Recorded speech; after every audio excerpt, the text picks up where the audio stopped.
magluluto po tayo ngayon ng crispy ulo ng baboy. So, ayun na nga, bumili tayo ng isang buong ulo ng baboy at pinahati po natin ito sa gitna. At ang una natin kailangan gawin ay budburan lang po natin ito ng madaming asin dito sa mukha niya. Pati dun sa pinakagitna yung laman, lagyan din natin. And dapat po madami kayong asin na ito.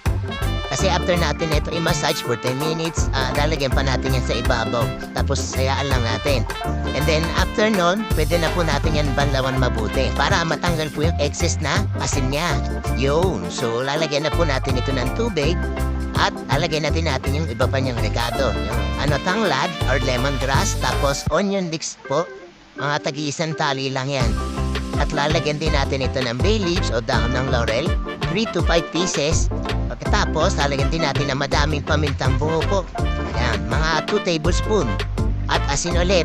Lalagyan din natin ng asin, 3 tablespoon ulit.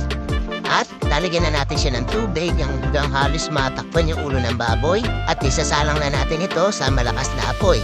Takpan lang natin at hayaan natin yung kumulo. After 1 hour or kung malambot na yung ulo ng baboy natin, pwede na po tanggalin yan. Ayan, tatabi lang po muna natin. Yung isa pala na kasama nito, tinanggal ko na kanina pa, 30 minutes pa lang. May ibang luto tayo doon. Popost ko din po yung video na yan sa susunod. Bale, ito po muna yung gagawin natin. Okay, so ayun, malamig na yung ulo ng baboy natin. Alin gagawin natin ay iskoran naman natin ito. Yan, simulan natin dyan sa pisngi, paangat. Parang po siya, style square yung gagawin natin na paghiwa dito sa pisngi ng baboy. Bali, ang lalim niya pala hanggang sa taba ng pisngi ng baboy natin. Yun. So, papainit na rin po tayo ng mantika. Mga 1 litro po ng mantika yung gagamitin natin dito. Pag kulang, kung masyadong malalim yung lutuan nyo, pwedeng dagdagan niya pa po. Yun. So, depende sa laki po ng lutuan nyo. At depende rin sa laki pa ng ulo ng baboy. So, ito, sakto lang po itong natin. Mantika natin, yan. Lulutuin lang po natin yan for 5 to 6 minutes na nakatakip. Saka dapat yung balat niya po nasa ibabaw muna. So, after nun, babalik rin na po natin. Lulutuin naman natin yung kabilang side niya, yung pinakabalat naman niya, 3 to 4 minutes naman. At tatakpan lang muna ulit natin. Medium heat lang po natin siya lulutuin. At pagka goods na, bali ipatay na po muna natin apoy, tapos tatanggalin muna natin ito ng ulo ng baboy. Yan, itatabi lang muna natin yan. At nahayaan lang po muna natin lumamig. Okay, ganito na po itsura ng ulo ng baboy natin sa unang prito pa lang. Bali, 3 prito po yung gagawin natin dito para crispy po itong ulo ng baboy natin. So, pag malamig na po, yan, lulutuin na ulit natin. Ang naman natin ito is medium to high heat naman. Gagamitin natin dito. Tapos lulutuin lang natin for 2 to 3 minutes. Unang balat naman ang sa ilalim niya. At after 3 minutes, babalik rin na ulit natin to. Yung kabilang side naman yung lulutuin natin. For 1 minute na lang natin siya lulutuin. Tapos huwag na pala tatakpan .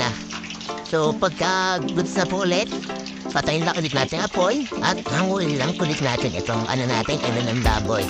Ayan. So, hayaan lang muna natin yung lumamig. Gusto niyo po tutunin sa electric pan para mas mabilis lumamig. Yun. At ito na po, ito third fry na natin itong ulo ng baboy natin. Ito na yung pinaka magpapakrispy dito. Lulutuin na natin ito sa high heat for 1 minute. Mabilisan na lang po ito. Kaya dapat bantayan niyo po na maigi. So, after na 1 minute, babalik rin na ulit natin yan. Yung kabilang side naman, ito yung pinaka-importante, yung balat niya. Kaya lulutuin lang ulit natin to for 1 minute or hanggang maging golden brown and crispy na itong balat natin yan. Silip-silipin niyo din para sure. Mamaya masobran din yung mapansin masunog. Sayang naman. Ulam na, magiging uling pa. So ayun, luto na po itong ulo ng baboy natin. Yan, goods na goods na po yan. Siguradong crispy po ito. Kaya subukan niyo na din ito sa bahay niyo. Siguradong masasarapan kayo dito, family tropa. Kasi dabi siyang ulam at kulutan na rin. At madali lang po lutuin, di ba po? Pag may tanong po kayo, message lang kayo sa Facebook page natin or comment lang kayo sa ibaba ng video natin. So, paano? Kita-kits na lang po tayo sa susunod na video natin. Maraming salamat po. Tara, kain tayo.